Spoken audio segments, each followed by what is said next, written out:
Noise has a question. Bob, you have a question? I want to address the national debt. How can we stop it?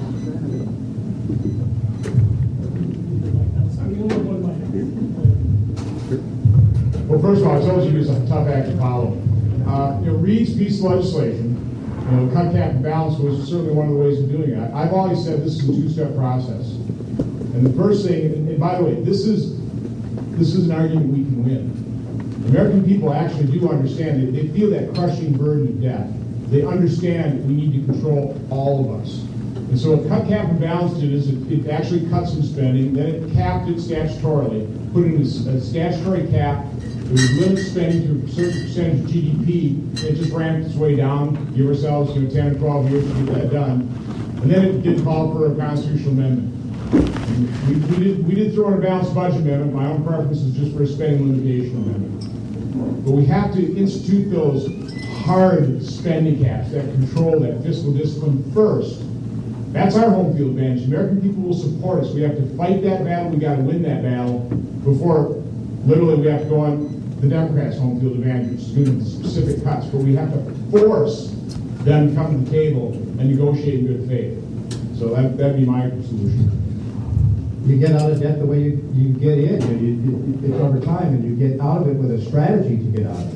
And then not only do you have to have a strategy, you have to insert the discipline, the lawful discipline to get us out of it, over time. You're not going to turn this around in a year. And it'd be nice for me to vote on a balanced budget for next year, but that's not going to happen. We're kind of in a European-style tax credit right now.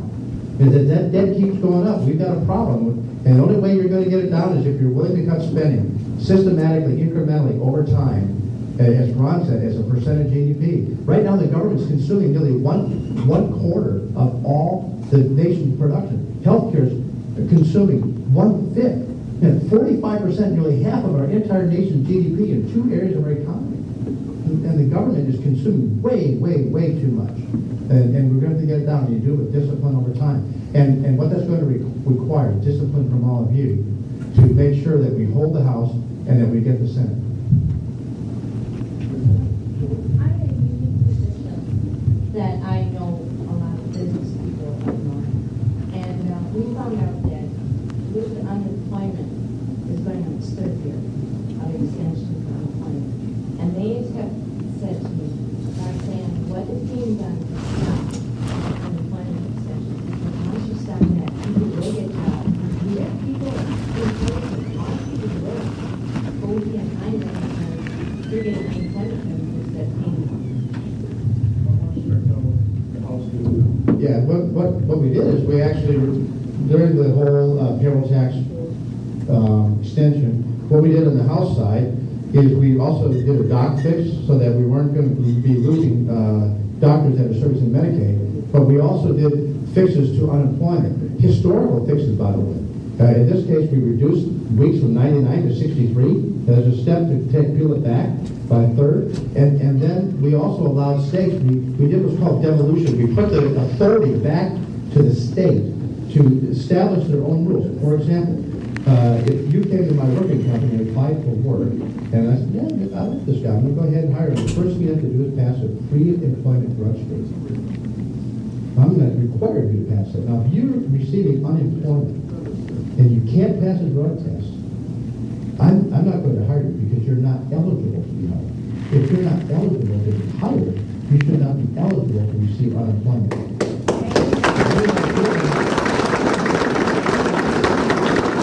It was a tough pill for me to swallow to do that payroll tax, I have to tell you.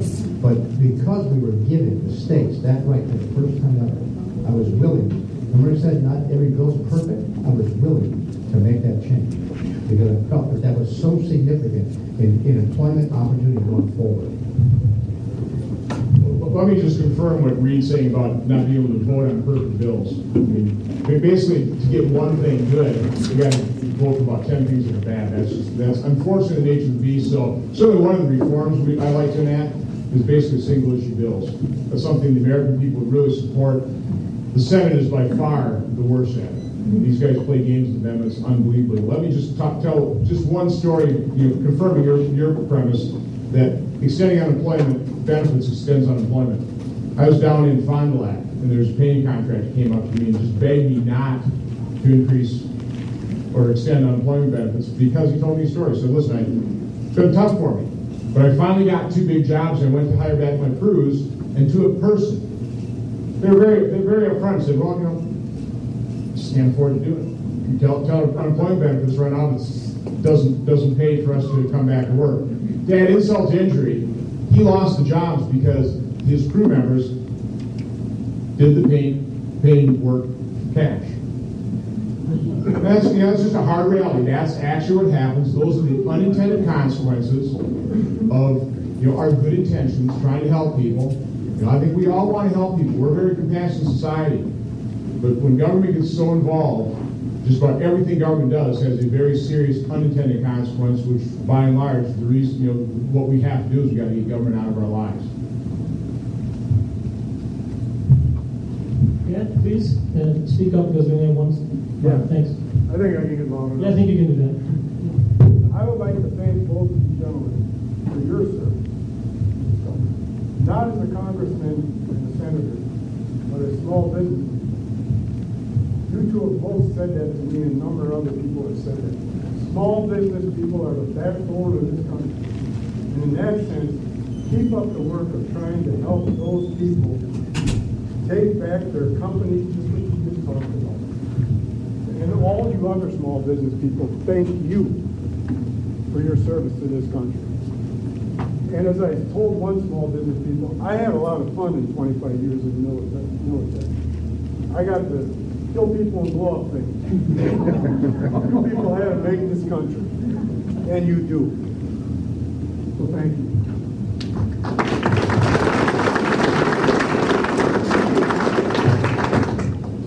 Semper Fi. You're welcome.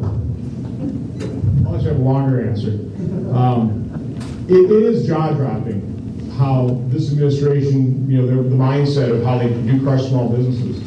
The few facts and figures I throw around, $1.75 trillion of regulatory costs per year. That's for the year 2008. And by the way, that number is larger than all but 80 economies in the world. And since that point in time, we've added 11,000 new rules and regulations. It is jaw-dropping. I do these business roundtables, and we were in Oshkosh a couple of weeks ago, and we probably had about 30, 40 business people, small business people. And it just, as you go around the table, it's literally just one after another going, well, it cost me $20,000 to comply with this, $30,000, $40,000, $70,000, and oh, by the way, I had to lay somebody off to hire a compliance officer. Lisa Jackson from the EPA literally says her regulations are job creating. Because 20,000 compliance officers, that's what they actually believe. That is the mindset that you folks have to help us defeat. And it needs to be defeated. You can't compromise with that. It has to be defeated. Yes, this is for Representative Reid. Mr. Ribble, I want to know, I once after you were in office, you wiped the trip to California cost $6,000 for your paper. And you got the Heritage Foundation paid for this trip. Now, the Heritage Foundation has a policy that they want to endorse is that American companies can create jobs in China, India, and not have to pay taxes. Why do you want to send jobs over to another country, communist country, and not create jobs here in Wisconsin? Needs jobs. You need jobs. Where are the jobs? Why do you want to create them in another country? I appreciate asking that question. I don't want to create jobs in another country. I want to create jobs right here in America. Then why did you go on that trip? Okay, let's talk. Why don't you denounce them? Like you denounce them? No, I'm not going to denounce it. I think members of Congress have every right. In fact, I was very clear before. Mike check! Mike check! Congressman Reid Ribble. Congressman Reid Ribble. You promised when elected.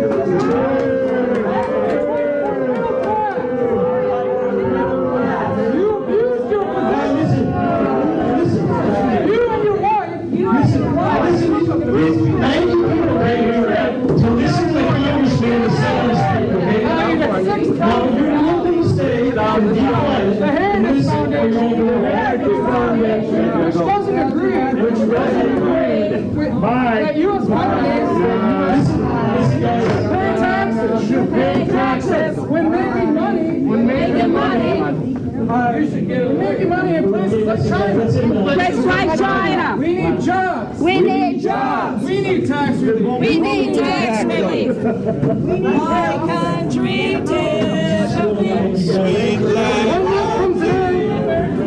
From today, our taxes are due. Our taxes are due. Why is it fair? Why is it fair? That corporations like General Electric do not pay taxes. do not pay any taxes. None. Show us. Show us. You work for us. You work for us. And not the wealthiest 1%.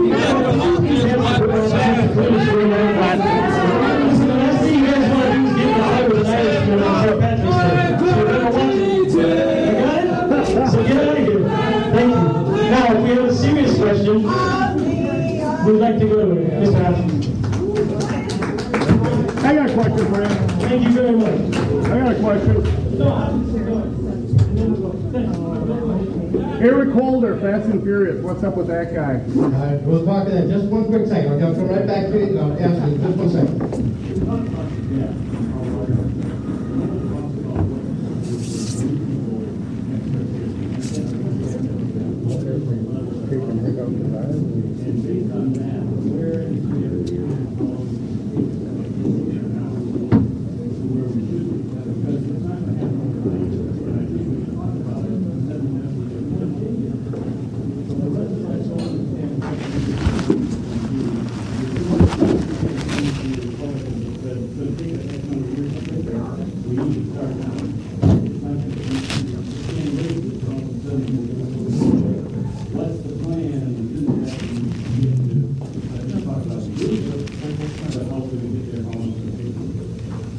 I'll give you my take from the discussions I've had in the House Budget Committee on how we're going to go about doing it.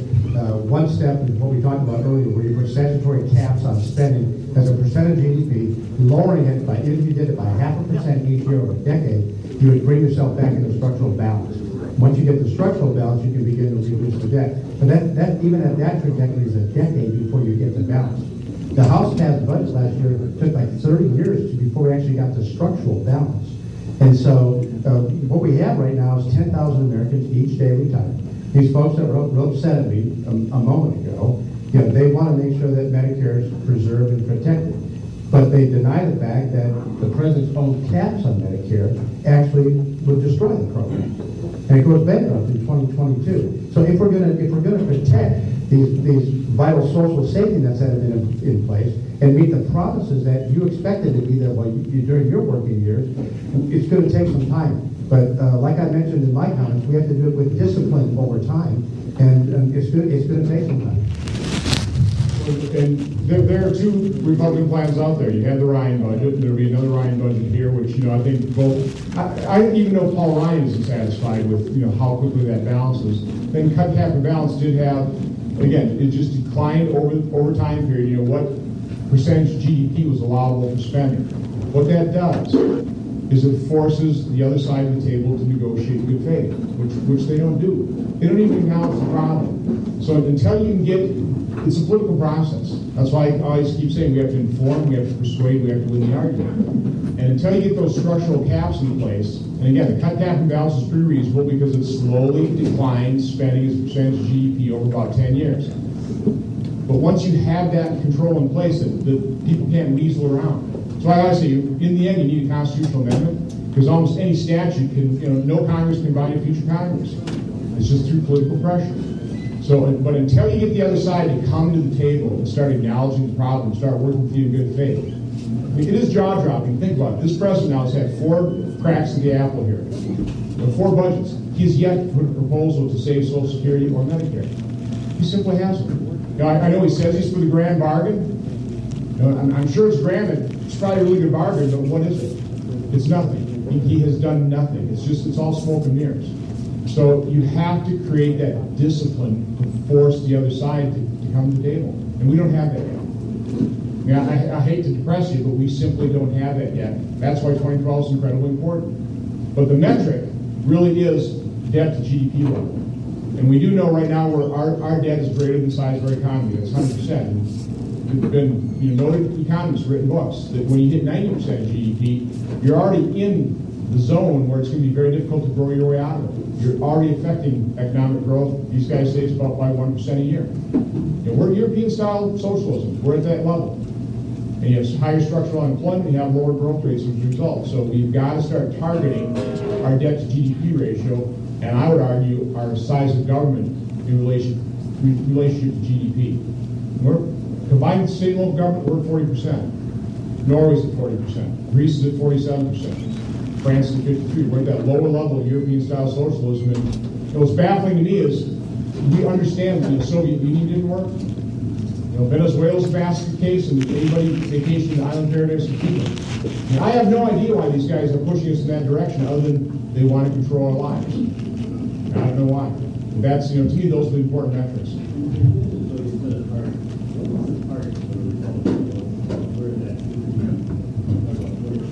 Oh, well, cut back balance got us down to was yours 20%? Yeah, 20%. I mean, 20% is easy. My preference would be 18.1. That's been our long-term revenue generation. I would settle for 20. That's been our 20 or 50 years spending history. We had prosperity even at that level. Both Reid and I would love to get down to 15%, but that's going to take a long period of time to get down to those levels. But right now, I'd settle for 20 because we're at 24, heading to 35%. Yeah, again, this is where I start turning smiles into frowns. We are a long way from the solution.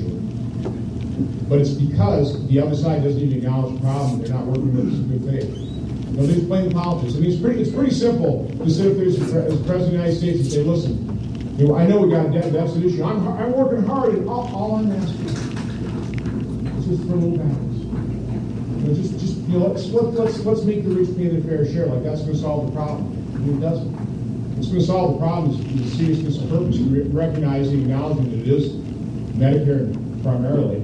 And by the way, the new entitlement, which right now is my focus, we got to defeat that thing. I mean, if we don't repeal Obamacare, if the Supreme Court doesn't rule it unconstitutional, we're going to have a very difficult time. Because that's just going to be runaway. I mean, that's going to absolutely guarantee the bankruptcy of the state. It just will. It's got to be built. I'll go back to the question on Fast and Furious on Attorney General Holder. I will be on Fox and Friends Tuesday morning to talk about this very topic. There are about 120 members of the United States House of Representatives that have called for Eric Holder's resignation, and I'm one of them. And